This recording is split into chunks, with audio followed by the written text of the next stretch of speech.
Hey guys, I'm Dahlia and I am so excited to be back. I've been sick for like the past week with a cold. It's just been really annoying. So I'm finally so happy to be getting better and posting a video. And second, I want to let you in on a little update and change to my channel. From now on, every video is going to have either a healthy cooking recipe or a healthy baking recipe. No more butter-filled cakes, although those are amazing. And you could totally go ahead and make them. I'm not saying there's anything wrong with indulging in a really butter-filled or oil-filled cake. There's nothing wrong with it. You could still totally go back to my old recipes and make some of them. But from now on, all of my recipes are going to be very clean, using really fresh ingredients. And they're going to be using whole foods, which are basically like foods that are like in their natural state, like quinoa and fruits and vegetables and all this stuff, coconut oil, like all these healthier foods. So from now on, everything's going to be healthy. I'm going to be doing healthy cooking and baking, and I'm just going to be showing you what I really love to eat in my life, because personally, I love to eat healthy.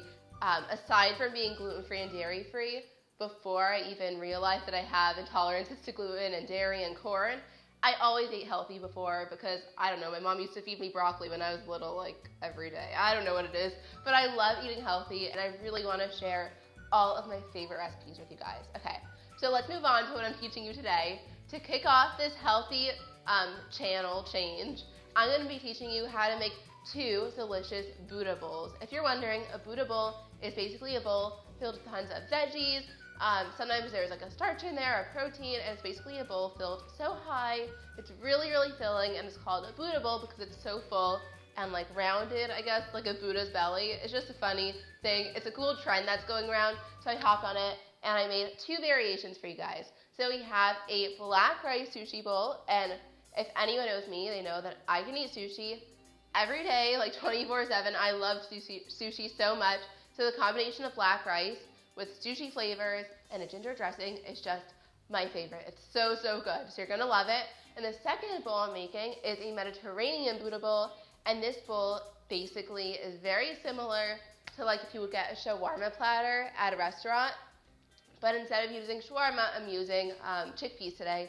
So it's so good. It's one of my favorites because I love Israeli food and Mediterranean food. So I decided I would turn it into a bowl. So enough of my talking. I am so excited for this new change to my channel, and I really hope you guys like it. Let me know in the comments down below if you like this change. And also, if you're not subscribed already, please subscribe so you'll get new videos every week. And you can even click on the notification button so you'll get notified every single time I post a video. So now that I've said all of that, let's get into the video and begin cooking. The first salad we are making is the forbidden rice sushi bowl. So to begin, you just want to cut up all of your vegetables and have them prepared.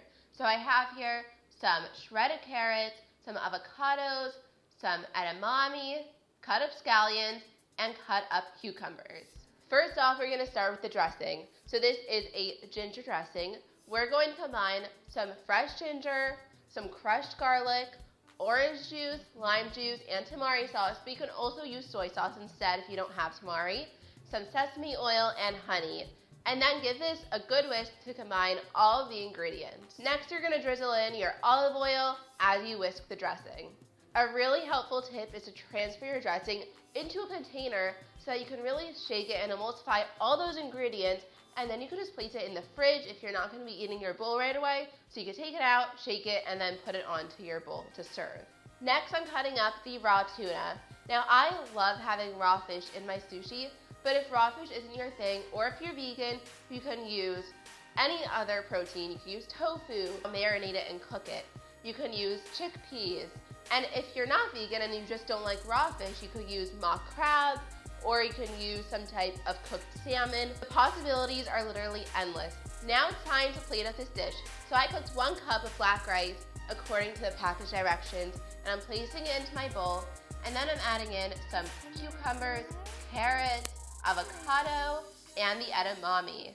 Then I'm just rolling up my raw tuna that I sliced up. You don't have to roll it up. You can cut it into little squares if you want, but I just thought it looked really pretty this way. And then you're going to sprinkle it with some scallions. Now, I'm making my bowl all pretty and Pinterest and Instagram worthy, but if you want, you can literally just mix all the ingredients together and then divide it up among 4 bowls, because this is going to make 4 servings. And then finally, once you're ready to serve it, you're gonna drizzle on the ginger dressing and top it off with some sesame seeds. And oh my God, this bowl looks so, so amazing. The next bowl we are making is the Mediterranean Buddha bowl. Now this will make you feel like you're eating at an Israeli restaurant.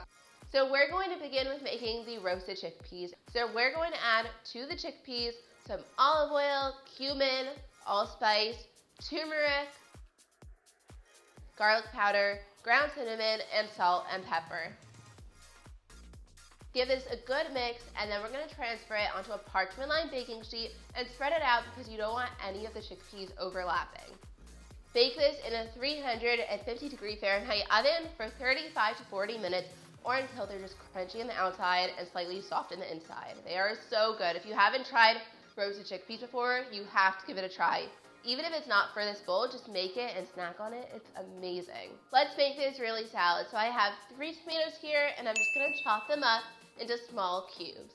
Then we're going to take a cucumber, chop it up, and mix together the tomatoes and cucumbers, and then you've got delicious Israeli salad, and there's no reason to dress it because we're going to be making a dressing for the entire bowl, so it's really would just be too much and too overpowering. Next it's time to make the red cabbage salad, or some people would call it a slaw, but there's no mayo in it. It's super healthy and easy. We're just going to cut the cabbage into really thin strips, or you can grate it, and then we're going to add to it some lemon juice, salt, ground pepper, and some crushed garlic. Give this a good mix, and I really find that using your hands makes it really easy to get all the spices and everything combined, and then that is it. You've got your cabbage salad. Next, we're making the dressing. This tahini or tahina dressing could not be any easier. All you're going to do is take some tahini, lemon juice, garlic powder, and sea salt and mix it in a bowl. And then you're going to add a little bit of water at a time until you've reached your desired consistency. You don't want it too thin, you don't want it like a soup, but you also don't want it super thick. And then you've got your dressing. Let's run through all the components that I prepared for this bowl. So we've got the white rice, the cabbage salad, the Israeli salad, and the tahini dressing. So now, let's assemble the bowl. So you're going to divide all your ingredients among 4 bowls because it's going to make 4 servings. So into each bowl, add a scoop of white rice, then add in some of your cabbage salad, Israeli salad, and then the roasted chickpeas. Then you're going to drizzle this entire thing with this tahini dressing and sprinkle on some Kalamata olives. Now, you don't need the Kalamata olives, but I think they add such a delicious salty flavor to this bowl, and it's just excellent. It's a really great addition. And there you have it. There is your Mediterranean Buddha bowl. So here are the 2 bowls completed, and don't they look amazing? And personally, I eat a lot of food. I never eat 1 plate of food. I'm that girl that takes seconds. When I'm at home, I'll just eat as much as I want. So having a bowl that is so filling really is enough, even though sometimes I'll take a little bit more. But really, it's enough, and it is so filling and so good for you. So I really recommend you guys give one of these bowls a try, or both of them. You could do 1 bowl one week, 1 bowl the other, or make 1 bowl Monday, 1 bowl Tuesday or Thursday. So give it a try. You can find the full recipe with the written instructions and ingredients on my website. It's rainingflour.com, and you can subscribe to my newsletter there as well, so you'll get emails every single time I post a new blog post and a new video. So I really hope you guys enjoyed this video. You could also follow me on Instagram, Pinterest, Twitter, and Facebook, so you'll see every single time I post videos and anytime I have slightly new and different content. And I'm doing some behind the scenes on Instagram lately, and I'm really going to try to keep up with it this summer and for the year. So be sure to check me out on Instagram stories, because I'm telling you, there's going to be some really good stories coming. And thanks again so much for watching. Subscribe to my channel, and I will see you next time. Bye!